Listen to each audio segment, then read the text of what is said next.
En vieillissant, il est naturel de se demander si l'on ralentit trop vite ou si l'on porte encore en soi cette étincelle capable de nous mener à 90, voire 100 ans.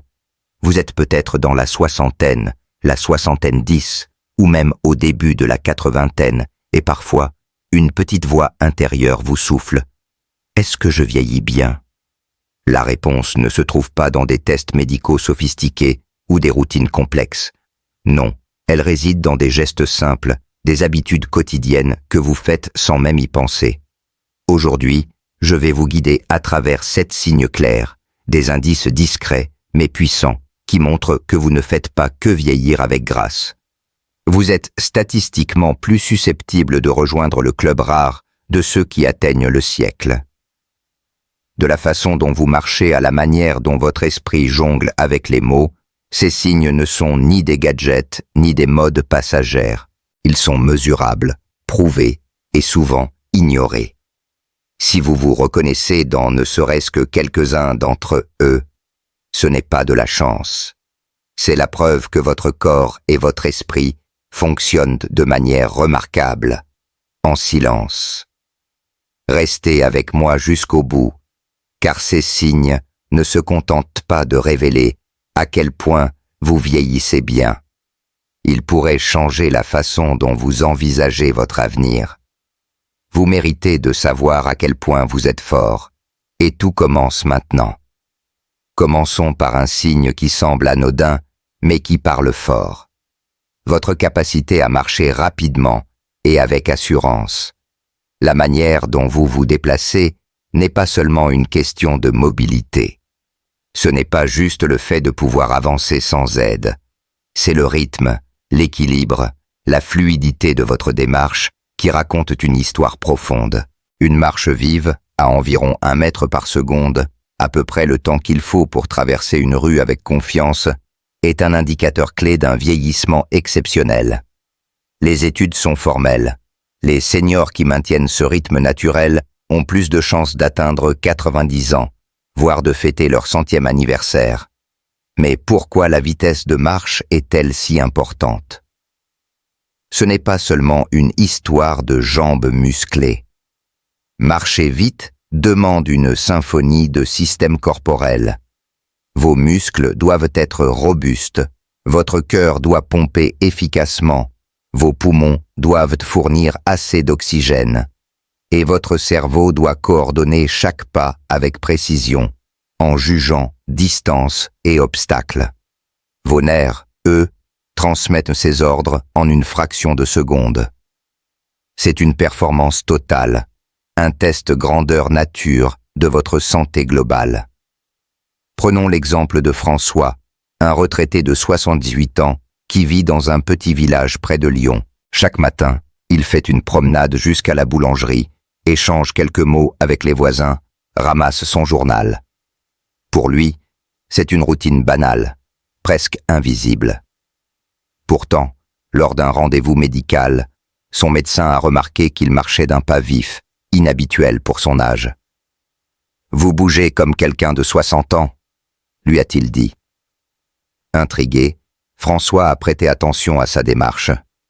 Il a réalisé qu'il pouvait gravir les escaliers de son immeuble sans s'essouffler, porter ses courses sans hésiter, et même traverser un chemin caillouteux sans trébucher.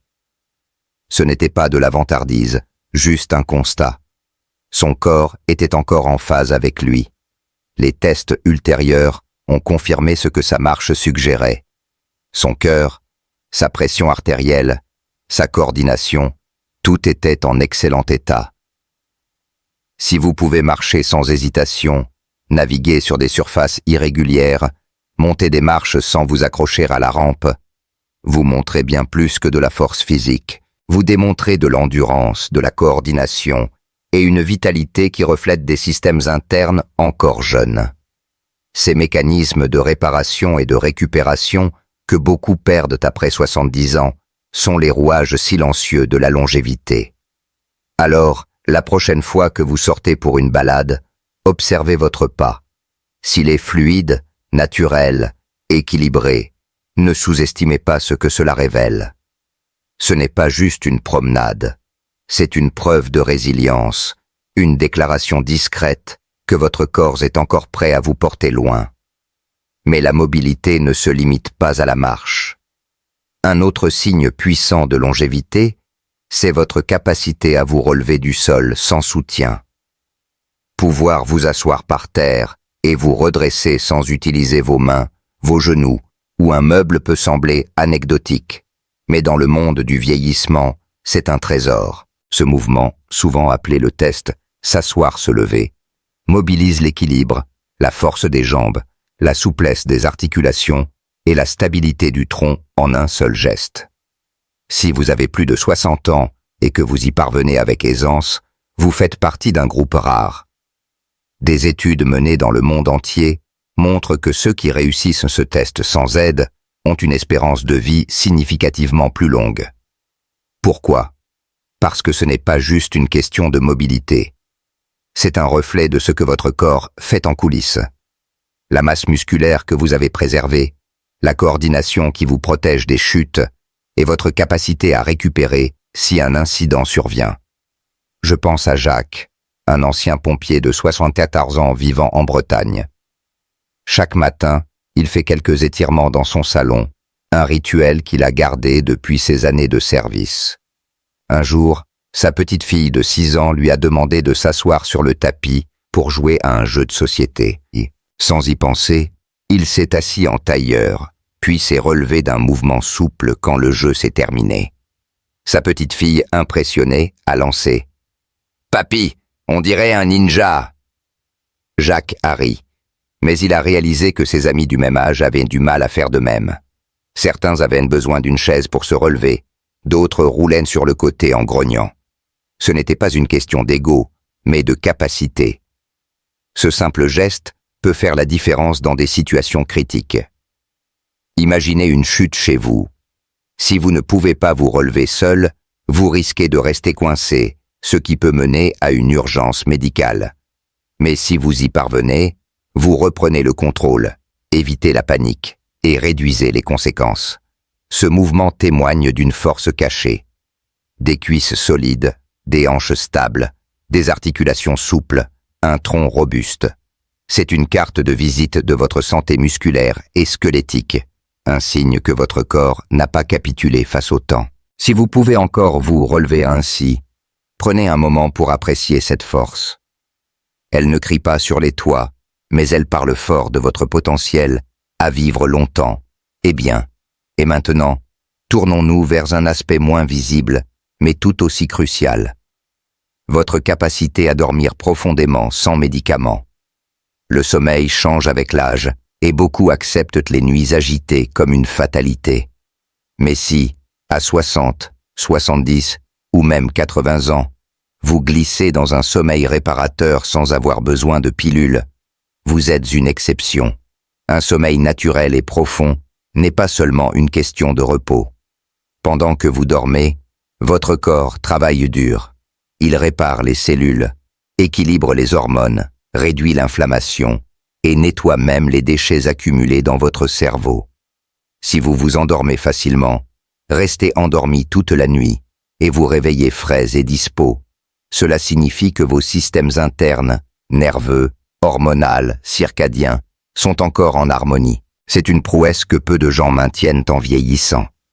Prenons l'exemple d'Henri, un ancien mécanicien de 81 ans vivant à Marseille. Chaque soir, il suit une routine apaisante, une tisane de camomille, un peu de lecture, souvent un roman policier, et au lit vers 21h30. Pas de télévision, pas de téléphone. Résultat, il dort d'une traite jusqu'à 5h30, se réveille avec l'esprit clair et une énergie qui surprend ses voisins. Ses amis, eux, parlent souvent de nuits hachées, de somnifères ou de réveils groggy. Henri ne voit pas son sommeil comme un exploit, mais il l'est. Dormir sans aide montre que votre système nerveux gère bien le stress, que votre rythme circadien est stable et que votre corps n'est pas perturbé par des facteurs comme l'anxiété ou une mauvaise alimentation. Ce sommeil profond a des effets en cascade. Il protège votre cerveau contre le déclin cognitif, renforce votre système immunitaire et maintient votre humeur stable. Les études sont claires. Un mauvais sommeil chronique chez les seniors est lié à un risque accru de démence, de maladies cardiaques et de mortalité précoce. Mais un sommeil naturel, lui, est un bouclier. Si vous dormez bien, vous mangez mieux, bougez plus et restez plus engagé socialement. Votre mémoire est plus vive, votre stress mieux géré, votre joie de vivre intacte. Si vous faites partie de ceux qui s'endorment sans lutte et se réveillent reposés, chérissez cela. C'est un signe que votre corps et votre esprit travaillent main dans la main pour vous offrir une vie longue et pleine de clarté. Mais la longévité ne se limite pas au corps. Votre esprit, lui aussi, a son mot à dire, et c'est là qu'intervient un signe souvent sous-estimé, une curiosité intacte pour la vie. Être curieux à 60, 70 ou 80 ans, c'est bien plus qu'un trait de caractère, c'est un moteur de longévité. Si vous ressentez encore de l'enthousiasme pour apprendre, découvrir, explorer, que ce soit une nouvelle recette, un livre, une conversation ou un hobby, votre cerveau vous remercie. Cette curiosité maintient votre esprit agile, votre cœur ouvert et votre âme jeune. Elle dit au monde et à vous-même que vous n'avez pas fini de grandir. Je pense à Éléonore, une veuve de 78 ans qui vit à Bordeaux. Chaque matin, elle lit un chapitre d'un livre qu'elle n'a jamais ouvert auparavant. Un jour, c'est un essai sur l'histoire de l'art. Le lendemain, un roman de science-fiction. Une fois par mois, elle suit un cours en ligne. Jardinage, astronomie, poésie, peu importe, tant que ça l'intrigue. Quand ses petits-enfants viennent, elle ne se contente pas de les regarder jouer. Elle pose des questions, essaie leurs jeux, écoute leurs histoires avec une attention sincère. Pour elle, ce n'est pas un effort, c'est une façon d'être. Cette curiosité n'est pas juste un passe-temps. Elle stimule son cerveau, renforce ses connexions neuronales et booste la production de dopamine, cette hormone du plaisir et de la motivation. Les recherches le confirment. La curiosité réduit le risque de maladies chroniques, améliore la réponse immunitaire et protège contre le déclin cognitif. Vous n'avez pas besoin de voyager loin ou d'apprendre une langue pour être curieux. Un article sur un sujet inconnu, une question posée à un voisin, une nouvelle plante dans votre jardin. Ces petits gestes allument des étincelles dans votre cerveau. À l'inverse, ceux qui perdent de leur curiosité se replient souvent et leur santé suit. Leur esprit s'éteint avant leur corps. Mais si vous êtes encore excité par une idée nouvelle, si vous aimez résoudre un casse-tête ou écouter une histoire, ne prenez pas cela pour acquis. C'est un signe que votre cerveau est vivant, affamé et prêt à vous porter jusqu'à 100 ans avec une clarté et une joie intactes.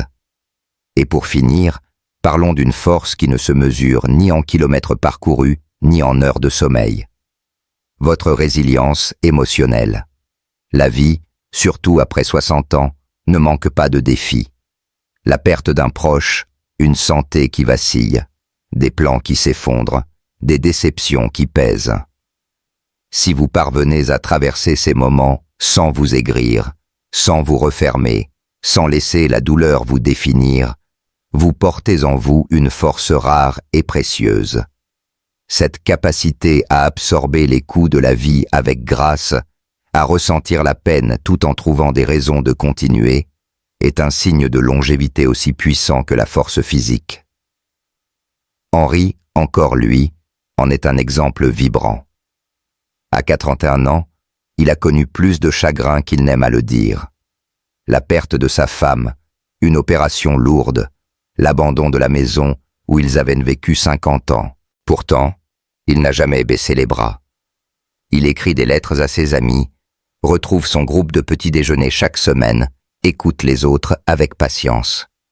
Il trouve du sens dans les petites choses, le chien du voisin qui lui fait la fête, un rayon de soleil qui chauffe sa fenêtre. Cette résilience n'est pas de la façade, c'est une force profonde, ancrée dans sa capacité à accepter la douleur sans la laisser prendre le dessus. Les études montrent que les seniors émotionnellement stables face au stress ont moins d'inflammation, moins de maladies chroniques et vivent plus longtemps. Le lien corps-esprit est indéniable. Quand votre monde émotionnel est solide, votre santé physique suit. Cela ne veut pas dire ignorer la tristesse ou jouer les héros. C'est ressentir, pleurer si besoin, puis avancer avec compassion pour soi et pour les autres. Si vous pouvez encore aimer profondément, pardonner, trouver de la gratitude malgré les épreuves, vous portez un trésor. Cette maturité émotionnelle protège votre cœur, préserve votre esprit et inspire ceux qui vous entourent. C'est une force silencieuse, mais elle crie votre capacité à vivre longtemps et à vivre bien. En repensant à ces signes, votre démarche vive, votre force pour vous relever, votre sommeil réparateur, votre curiosité insatiable, votre résilience face aux tempêtes, je veux vous rappeler une chose essentielle. Vieillir bien, ce n'est pas une question de chiffres. Ce n'est pas combien de kilomètres vous marchez, combien de pilules vous évitez, ou combien d'amis vous avez. C'est une question de choix, de ce que vous faites quand personne ne regarde. C'est la manière dont vous portez vos années, avec une force calme, une détermination douce à continuer d'apprendre, d'aimer, d'avancer. Ces signes ne sont pas des coïncidences. Ils reflètent votre engagement à rester vivant, dans tous les sens du terme. Si vous vous reconnaissez dans l'un d'eux, prenez un moment pour apprécier le chemin parcouru. Vous avez traversé des orages, et pourtant, vous êtes là, debout, vibrant, montrant au monde ce que signifie vieillir avec dignité. Ce n'est pas juste grandir en âge, c'est grandir en sagesse, en lumière, en vie. Alors, continuez, célébrez votre force, nourrissez-la, et n'oubliez jamais à quel point vous êtes précieux. Chaque pas vers la conscience de soi, chaque effort pour rester curieux et aimant compte plus que vous ne le pensez. Le monde a besoin de gens comme vous, des joyaux rares qui ne se contentent pas de vieillir, mais qui brillent. Partagez vos pensées dans les commentaires. Dites-moi un signe que vous reconnaissez en vous, une petite habitude que vous chérissez. Vos histoires nous inspirent. Si vous avez aimé ces idées, abonnez-vous, activez la cloche et partagez avec ceux qui pourraient en bénéficier. Votre soutien nous aide à créer du contenu qui motive et éclaire. Merci d'être là et à bientôt pour d'autres façons de vivre pleinement, à tout âge.